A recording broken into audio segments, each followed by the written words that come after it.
બાજુને અમદાવાદના મેઘાણીનગરમાં જે ફ્લાઇટ ક્રેશ દુર્ઘટના બની તેની પ્રતિકૂળ અસર ત્યાં રહેતા સ્થાનિકો પર જોવા મળી રહી છે. ઘટનાને 1 મહિનો થયો છતાં સ્થાનિકો મનમાંથી દુર્ઘટનાનો ભય જઈ નથી રહ્યો. અત્યારે પણ જ્યારે હવામાંથી પ્લેન પસાર થાય છે ત્યારે લોકોની નજર સીધી પ્લેન પર પડે છે. પ્લેનના અવાજથી ડર લાગી રહ્યો છે. ભયનો માહોલ એટલો ફેલાયો છે કે લોકો મકાન ખાલી કરીને જઈ રહ્યા છે. લોકો પોતાના મકાન વેચવાની તૈયારી કરી રહ્યા છે. કેન્દ્ર અને રાજ્ય સરકારના ટેલિમાનસ સેન્ટરમાં અનેક માનસિક બીમારીના કોલ આવી રહ્યા છે. છેલ્લા 30 દિવસમાં 50 જેટલા કોલ આવી ચૂક્યા છે. પ્લેન નીકળે ત્યારે તેના અવાજથી બીક લાગવી, પ્લેન પડવાનો ભય લાગવો જેવી ફરિયાદ ઉઠી રહી છે. તો સિવિલ હોસ્પિટલમાં સ્પેશિયલ મેડિટેશન પણ આપવામાં આવી રહ્યું છે.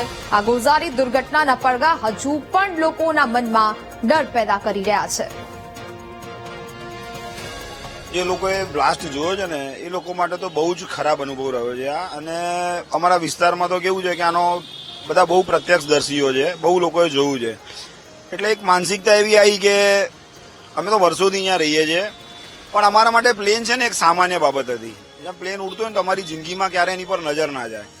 પણ આ પ્લેન ક્રેશ થયા પછી એવું થઈ ગયું છે કે એક પણ પ્લેન નીકળે, સહેજ પણ અવાજ આવે ને તમારી સીધી એની પર નજર જાય છે કે પ્લેન નીકળ્યું. એટલે બહુ મોટી અસર થઈ છે. દરેક પ્લેનને જોતા થઈ ગયા, દરેક પ્લેન ગણતા થઈ ગયા, એની ઉપર નજર જવા માંડી. એટલે એની બહુ ખરાબ અસર થઈ છે. સહેજ બી વધારે અવાજ આવે ને તો તરત નજર જાય કરવું પડશે, શું થશે. કેમ કે આ કેવું છે કે લોકોની કલ્પના હતી કે જો સહેજ વધારે ઉડ્યું હોત તો 1200 બેડ પર પડતું, સહેજ ઓછું ઉડ્યું હોત, સહેજ પહેલા પડ્યું હોત તો હાઉસિંગ બોર્ડ તૂટી જતું. એટલે અહીંના રહેવાસી પર એની સીધી અસર આવી છે કે આરું અમારી પર પડતું તો શું હાલત થઈ. પહેલાની સિચ્યુએશન અલગ હતી ને આ પ્લેન પડ્યા પછીની સિચ્યુએશન બહુ અલગ છે. કેવી એટલે હજી અમને બીક લાગે છે. આ જગ્યા અમે જોઈએ, આ વસ્તુ અમે જોઈ છે એટલે હજી અમને બીક તો લાગે જ છે. હજી બીક એટલે અવાજ આવે એટલે એમ થાય કે આ પ્લેન નીકળ્યું શું થશે, કેમ થશે, એવી રીતની બીક અમને હજી લાગે છે. હા, જો મેં મારું મકાન બી વેચવા કાઢ્યું છે. બસ હવે નથી રહેવું અહીંયા, બીક લાગે છે. નરેશભાઈ, 1 મહિનો થઈ ગયો પ્લેન ક્રેશને. માનસિકતા વાત કરવામાં આવે તો કેવી માનસિકતા છે અત્યારે? માનસિકમાં તો અત્યારે એવું છે કે અત્યારે આ બિલ્ડિંગમાં કોઈ જવા રાજી જ નથી. અને જે અત્યારે જે મેસ બિલ્ડિંગ આપી છે, જગ્યા આપી છે, ત્યાં બી લોકોનો પ્લેન નીકળે તો પછી ભય રાખે છે. અહીંયા મેન્ટાલિટી એવી થઈ ગઈ છે કે બસ આ વસ્તુ અહીંયા બીજી વાર બનશે એવી ભયનો માહોલ પૂરો છે. બીક તો ખરે. પ્લેન નીકળે વાઇબ્રેશન ને અવાજના હિસાબે વધારે લાગે. નજર તરત બહાર નીકળી જ જાય છે. મિનિટ તો અહીંયા તો અવારનવાર ચાલુ જ હોય છે. સવારના ચાલુ હોય, સાંજે 3 વાગ્યા પછી ચાલુ હોય. બીક તો એટલે એનો કોઈ આન્સર જ નથી.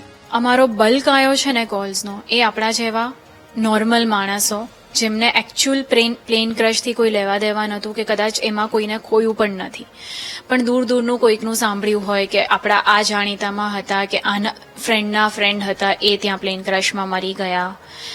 અથવા તો એવો એક પોતાને ફ્લાઇટમાં જવાનું છે તો બીક લાગે કે કોઈ ફ્લાઇટ શેડ્યુલ્ડ છે, પોતાના કોઈ રિલેટિવ્સ ફ્લાઇટમાં આવવાના છે દૂરથી તો સખત બીક લાગે.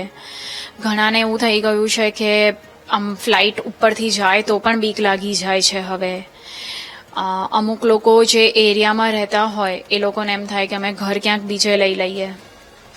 આ બધા ઇશ્યુઝ આવે છે. એર ઇન્ડિયા ફ્લાઇટ 171 જે 12 જૂનના રોજ અમદાવાદના મેઘાણીનગર વિસ્તારમાં ક્રેશ થઈ હતી, લગભગ 260 થી 270 લોકોના મૃત્યુ નિપજ્યા છે. પરંતુ વિસ્તારની વાત કરવામાં આવે તો વિસ્તારના લોકો હજુ પણ માનસિક ભયમાં હોવાનું સામે આવ્યું છે. અનેક લોકોએ પોતાના મકાન વેચવા કાઢ્યા છે, અનેક લોકો બીજા વિસ્તારમાં રહેવા માટે પણ જઈ રહ્યા છે. જ્યારે આકાશમાંથી પ્લેન નીકળે ત્યારે એમને એક જ ડર સતાવે છે કે ક્યાંક આ પ્લેન તો ફરીથી પડશે નહીં ને. આમ આ વિસ્તારમાં અનેક લોકો માનસિક રીતે પીડાઈ રહ્યા છે અને પ્લેન જ્યારે નીકળે ત્યારે તેમના મનમાં ડરનો માહોલ પણ ઉઠ્યો છે. કેમેરામેન રાજેશ ગઢવી સાથે પાર્થ જાની, વીટીવી ન્યૂઝ, અમદાવાદ.